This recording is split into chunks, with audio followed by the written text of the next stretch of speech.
Campers, it's me, Ari Lehman, the first Jason Voorhees. From Friday the 13th, I'm here with AJ, and he's got the juiciest slice ready for you. It's dripping with blood. Jason never dies. What makes a horror film kill memorable, terrific, even in some way profound or poignant? Let's explore.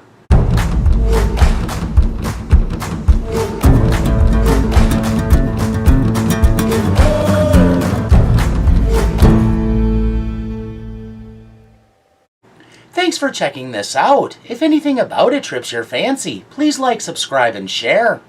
Yes. Without further ado. Did you see that movie, Night of the Living Dead? I have seen it. You have some interesting factoids? Did you know that movie was based on a true case? No way. You gotta be pulling my leg. Cross your heart. I ain't never been more serious in my life. That's wild. How could they cover that up? Zombies going ambulatory and eating people? Well, they changed it all around. Good story. Too bad there isn't any proof. And they shipped those bodies here. No way. That's crazy. They're on the premise? Want to see them? Hey, don't threaten me with a good time. Let's check it out.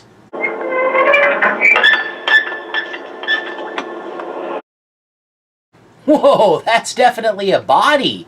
You ever worried the welds will wear out? That there could be a leak? Leak? Hell no, these things were made by the U.S. Army Corps of Engineers. Yikes, time to jump back to my own time period.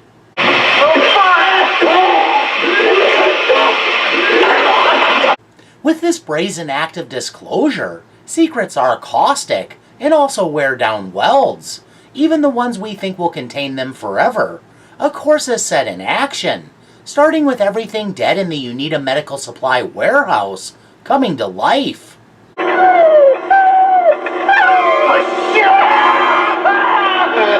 Like everything. So there's a naked cadaver to contend with. What's happening?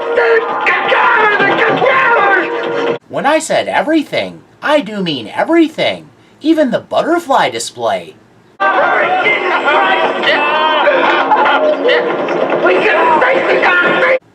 Soon, a passel of unique individuals enter the picture. From a carload of youths just trying to find their way in a world that never had much kindness for Gen X.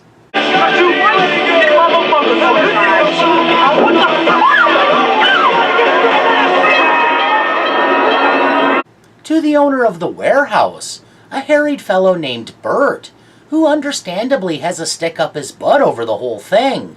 I'll tell you what I'm going to do. I'm going to be sued by the Darrow Chemical Company. I'm going to be investigated by the government. I might become very famous, Frank. I might even lose my business. I might even go to jail. To an oddball funeral director working late into the night named Ernie, who's willing to cremate a reanimated corpse on the fly, and might also have deep ties to the Third Reich.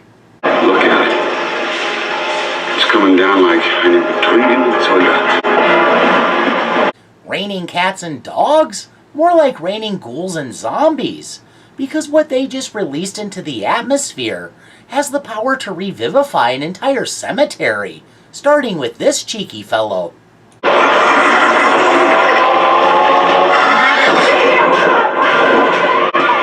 From here, it's total chaos, with friends getting taken out along the way, some by brain eating.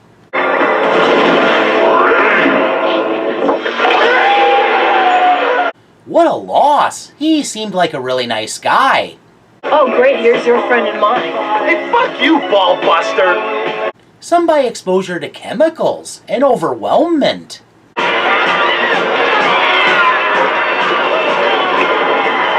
Leading to imagery oddly specific to her idea of what the worst death would be. And start biting and eating me alive. I see. And there's Scuzz, who for reasons will only get one clip.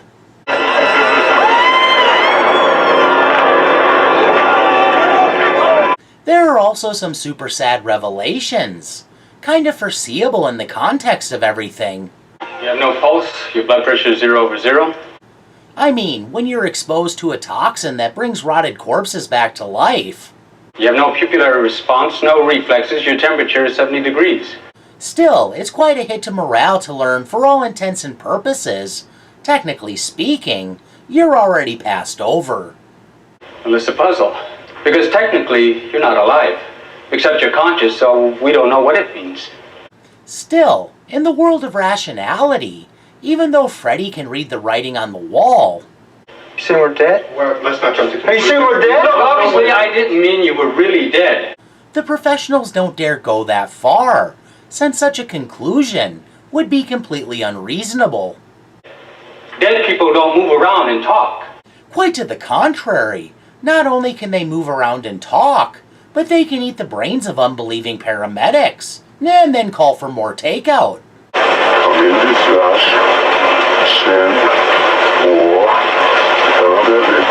After getting quarantined, of course Freddy goes full undead brain crazy. Freddy, what?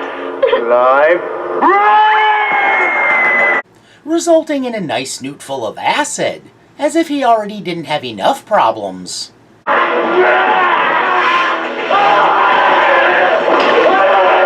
With zombies running amok and no help on the way, hard decisions have to be made.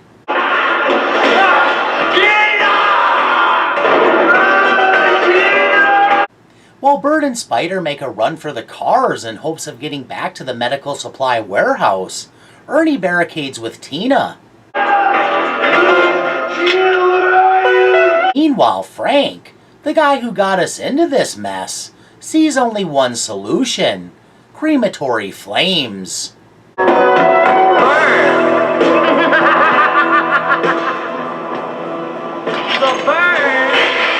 Reconnecting with friends at the warehouse, there's a goopy zombie to be dealt with before they can call for help.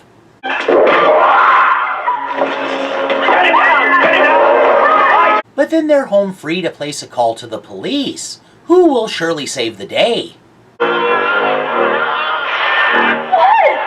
What is it? So, it would appear the police were not prepared for a roving band of brain-eating zombies. Cops, I got the cops. With nothing left to lose, Bert does the last thing he ever wanted to have to do.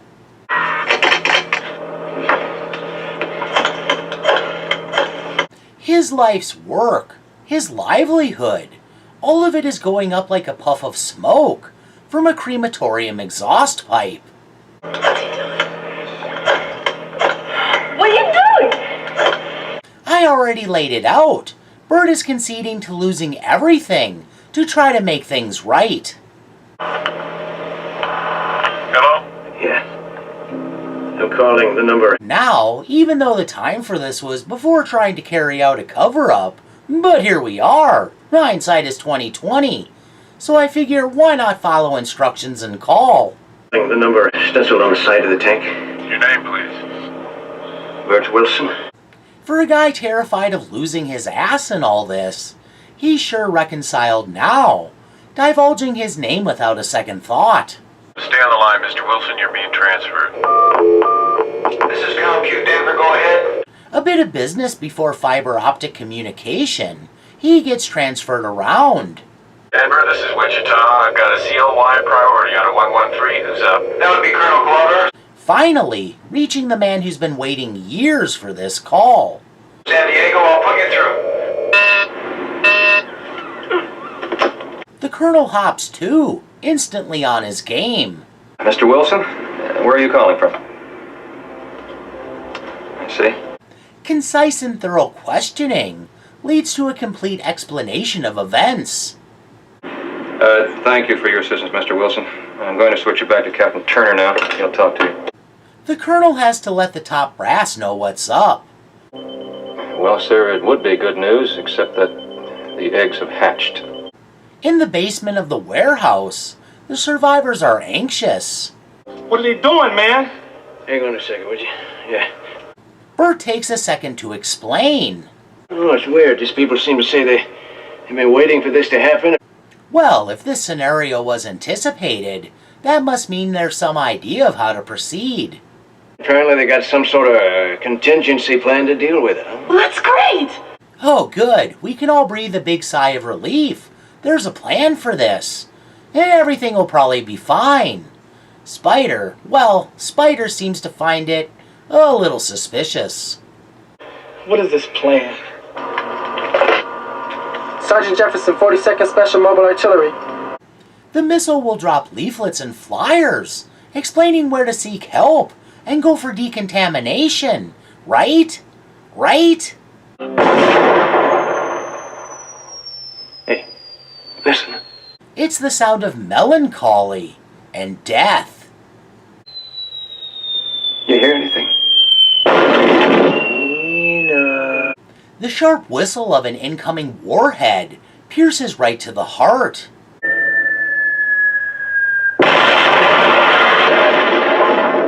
Not Spider. He only had one prerogative. Yeah, and I ain't in no mood to die tonight. Okay, two. Partying, and the mucho important one. A man apart. He was truly the best of them. Where the fuck you going?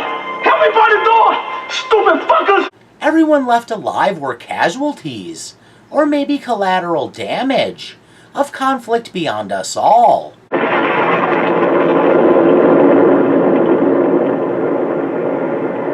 But there's no overarching victory when mushroom clouds go up.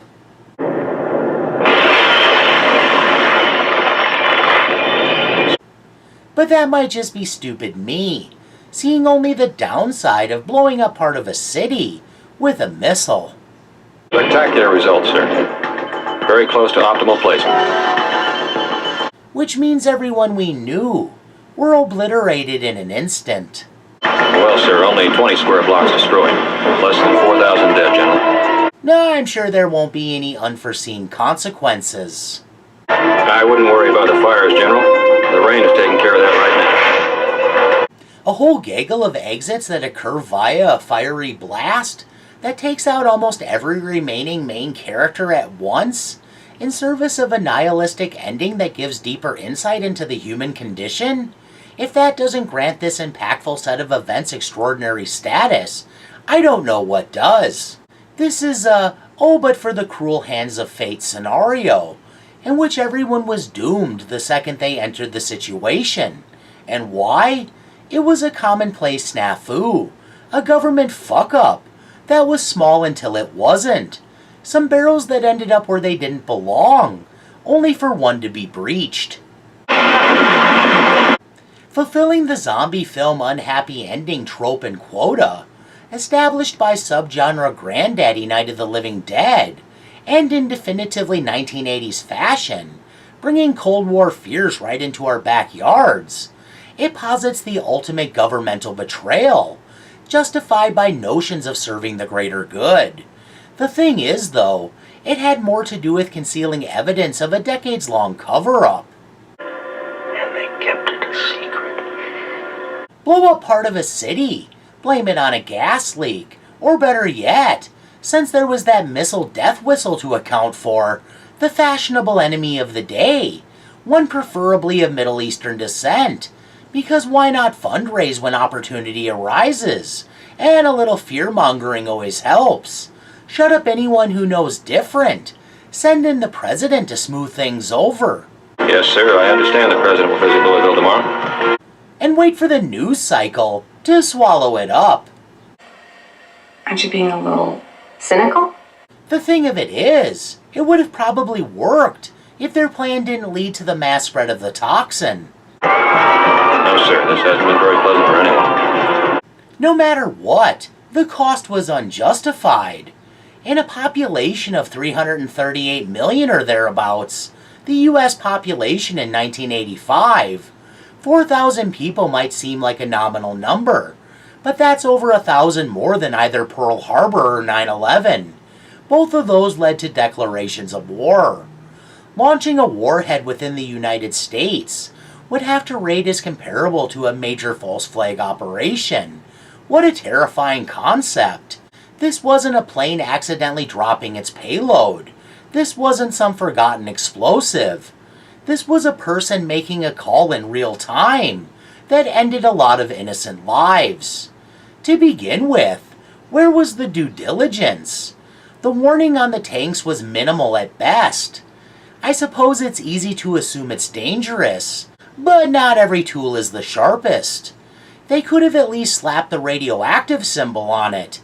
Let it be known a breach would be a guaranteed death sentence. Freddie and Frank definitely didn't assume they were dead.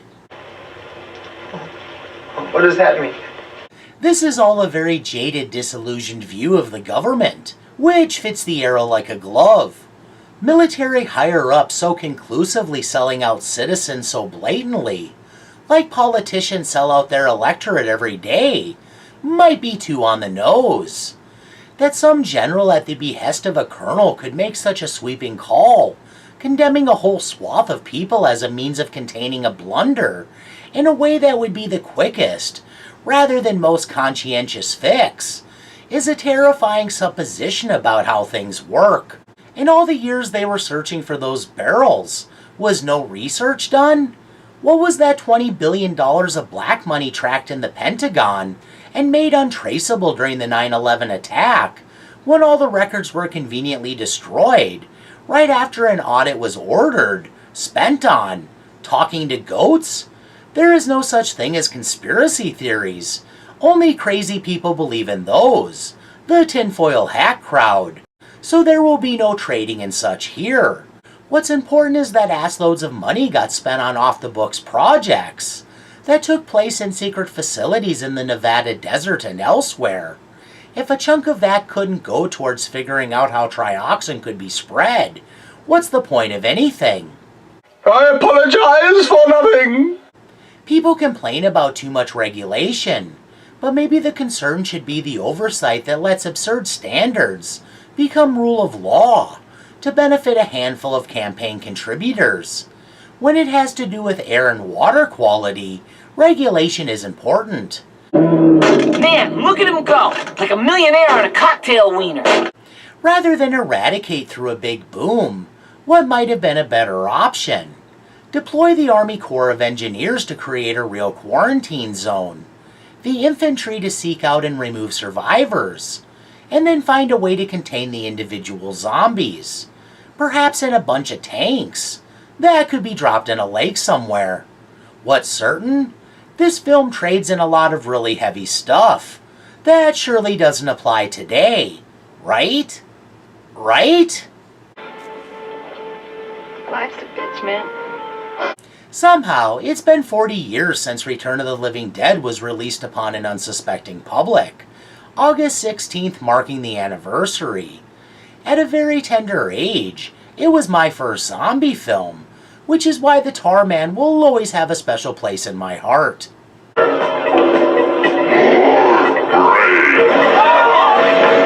I remember well, a box of Betamax cassettes filled with all kinds of movies, recorded from HBO, Cinemax, and Showtime, came into my possession. It was there among the tapes, and the title alone captured me. I popped it in, and that initial viewing experience was like a rite of passage, exposing me to so much, from Linnea Quigley's assets to the real meaning of sacrifice. Some folks have a strange idea of entertainment. It was unforgettable. To this day, I tell anyone who will listen to, "Oh, check it out!" So a big happy anniversary to Return of the Living Dead. And Dan O'Bannon, wherever you are, you did good, sir. You did good. Silence, impudent dog. Well, I've about reached the end of the rope, so I won't leave you dangling. Thanks for entertaining my malarkey. Please share any refutations, opinions, accusations, japes, or other ideas in the comments below. And please join me for whatever I'm up to next time. Bye now. Bye, creepy man. Keep it creepy. He's a weird guy. Goodbye! It was to kind of spray on marijuana or something. That's the juiciest slice. Yeah. Not.